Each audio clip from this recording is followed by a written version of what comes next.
Okay, so I got all of the vinegar water out of it now. Now what do? Well, you can see I got my little air compressor out here. Now I just got to blow it out, dry it out. That's easy.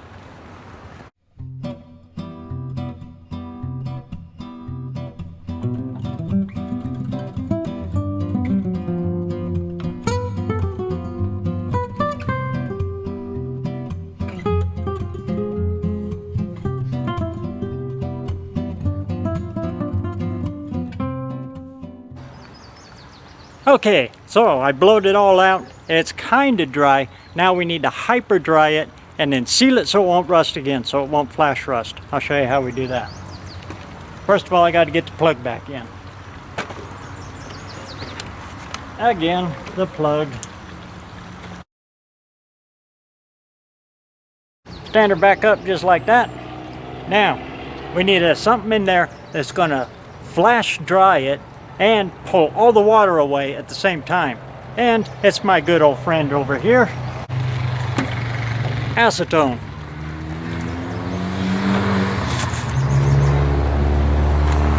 Ooh, and it's been in the sun a little bit, so it's a little bit warm. Need a funnel. All it takes is about a quart. Yeah, somewhere around there. So, about, you know, how much?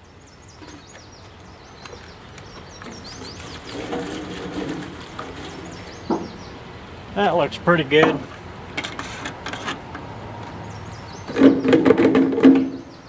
Now, I'm under the gun now.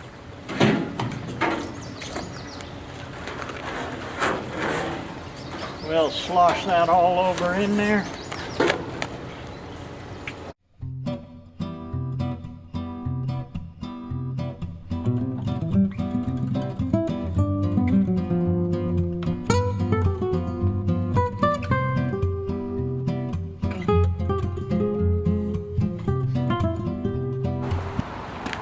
Then you remember my parts cleaning, soaking stuff? Well, you know me, I never throw anything away. So we'll recycle that acetone that's in there.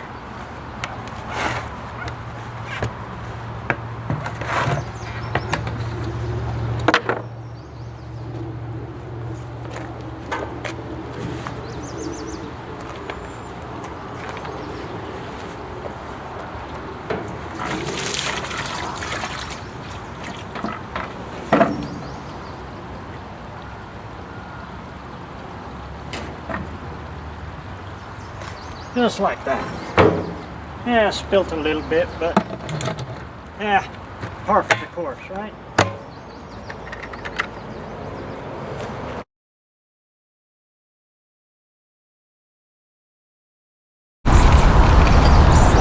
Okay, we're back.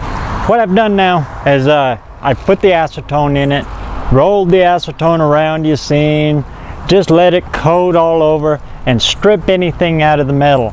And I poured it into my soak bucket, you know, from my other videos, you've seen it all. I just keep recycling it. So that was about, oh, I don't know, give or take a quart or two, maybe a quart and a half of acetone. Then I let it sit out here in the sun and just cook that acetone right out of there. And I kept coming over and checking it, smelling it. Okay, it's gone. The acetone is all evaporated away. That's what acetone does. So now I've got everything prepped, and with the vinegar in there, I know some of you is thinking, holy cow, that's going to rust it back up. Well, it will if you let it go. What it does is it kind of etches into the metal, and it's starting to rust is what it's doing. It kind of eats into it a little bit and gives a rougher surface. That's exactly what I want. Plus, any rust that was in there is already a rough surface. Perfect for my top coat now. Here's the top coat I'm using. Red Kote. I get it at O'Reilly's. It's 30 bucks for one of these. Yep, summertime. Anyway, at O'Reilly's they're about 32 bucks. And for a 25 gallon, it takes 2 of them. So 64 bucks is what I got into it so far. Now what I got to do is I've sealed the bottom, taped it all off, the fill neck.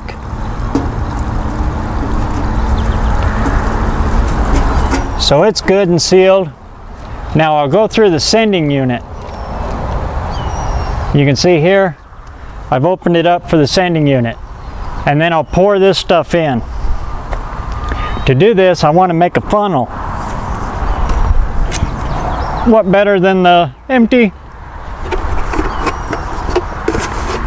vinegar jug, right? Cut the top off, makes a perfect funnel. Now, we'll open this up. Okay, so what I'm doing is I'm opening them both up. Here's the second one. The plastic safety ring on here so it doesn't pop open during shipping. And we'll just open them both up. The can expands a little bit, so always open it away from you. That way if you get any blowback, it ain't going to get you. Okay, there's both cans. Pretty simple.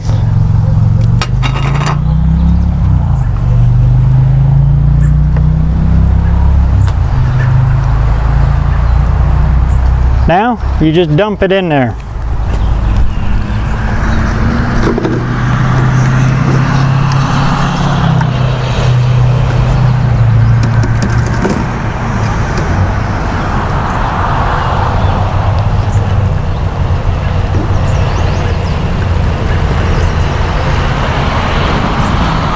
It's kind of got the consistency of almost set Jell-O.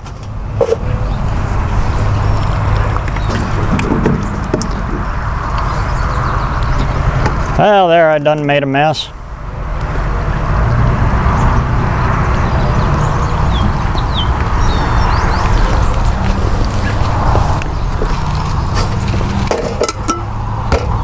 One can does about 12 gallons.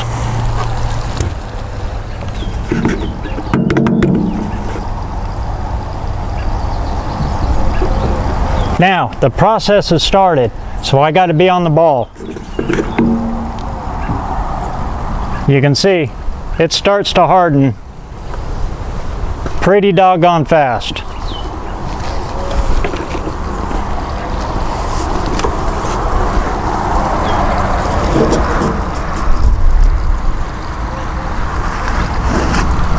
I don't want that around that filler neck, screwing with the gasket.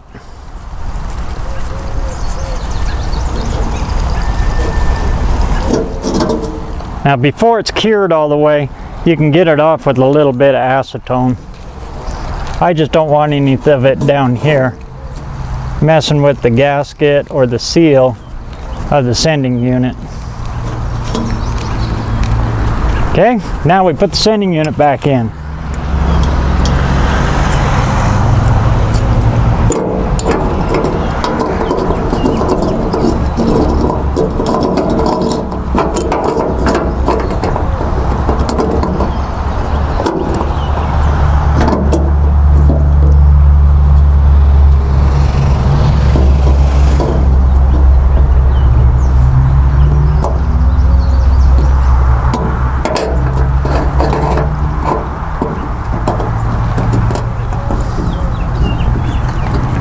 Get my hammer.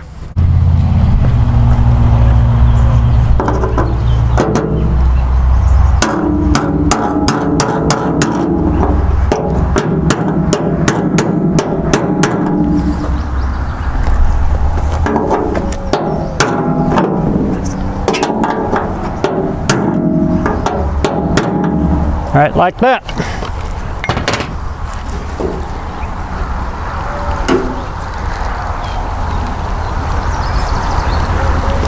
Roll her down that way.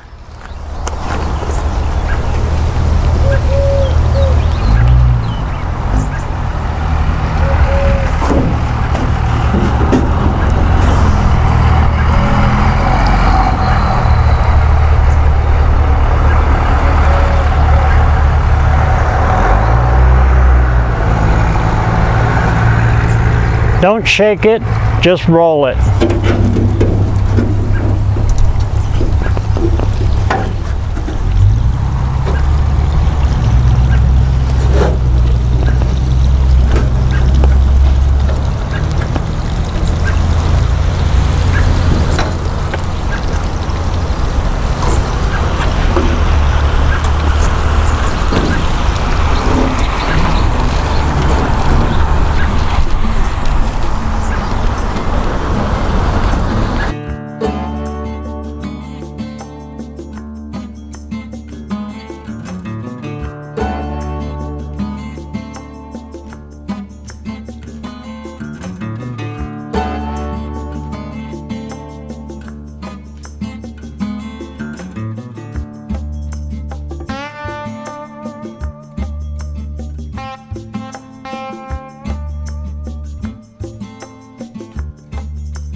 So that's pretty much how I seal it.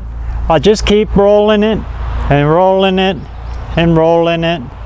Oh, for a good, probably the next half hour or so. I'll just keep rolling it around real slow and real gentle so it just evenly flows and coats the whole inside of the tank.